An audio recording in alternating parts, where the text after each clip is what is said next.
ආයිබෝවන් හැමෝටම කොහොමද ඉතින් ඔයාලට හැමෝම හොඳින් පරිස්සමෙන් ඉන්නව නේද? ඉතින් වෙනද වගේම අදත් හැමෝම මගේ channel එකට ගොඩක් ආදරෙන් පිළිගන්නවා. ඉතින් ටික දවසක් ඉඳලා මට වීඩියෝ එකක් දාගන්න බැරි වුණා.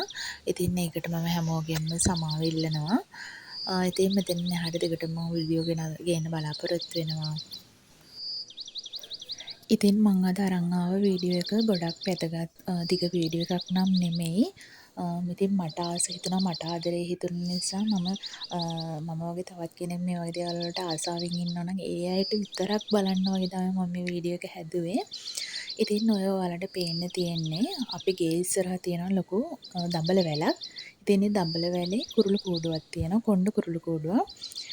ඉතින් බිත්තර දාපු දවසේ ඉඳලා මම එයාලා දිහා බලාගෙන හිටියා. බිත්තර 3ක් තිබුණා. කොහොම හරි එක බිත්තරයක් එක පැටියෙක් බිත්තර පුපුරලා පැටව තුන්දෙනා ඇවිල්ලා එක පැටියෙක් කටුස්සෙක් ඇවිල්ලා කෑවා. පුළුවන් උපරිම try කරා බේරගන්න බැරි වුණා. ඉතින් කොහොම හරි අන්තිමේදී දෙන්නෙක් ඉතුරුනා. ඒ දෙන්නා ලොකු වෙලා යනකම්ම මම හරිම ආසාවෙන් ආදරෙන් බලාගෙන හිටියා. ඉතින් ඒ දෙන්න මේ දැන් කූඩුවෙන් එළියට ඇවිල්ලා උඩ අත්තට වෙලා යන්න තමයි ලෑස්ති වෙන්නේ. ඉතින් කොහොම හරි උඩ අත්තට වෙලා ඉඳලා දවස් දෙකක් විතර බිම වැටි පියඹලා ගියා. ඊට පස්සේ කොහොම හරි අනිත් දවස් මම බලනකොට දෙන්නම යන්න ගිහිල්ලා. ඉතින් අදට මම වීඩියෝ එක ඉවර කරන්නම්. හැමෝම ගොඩක් පරිස්සමින් ඉන්න.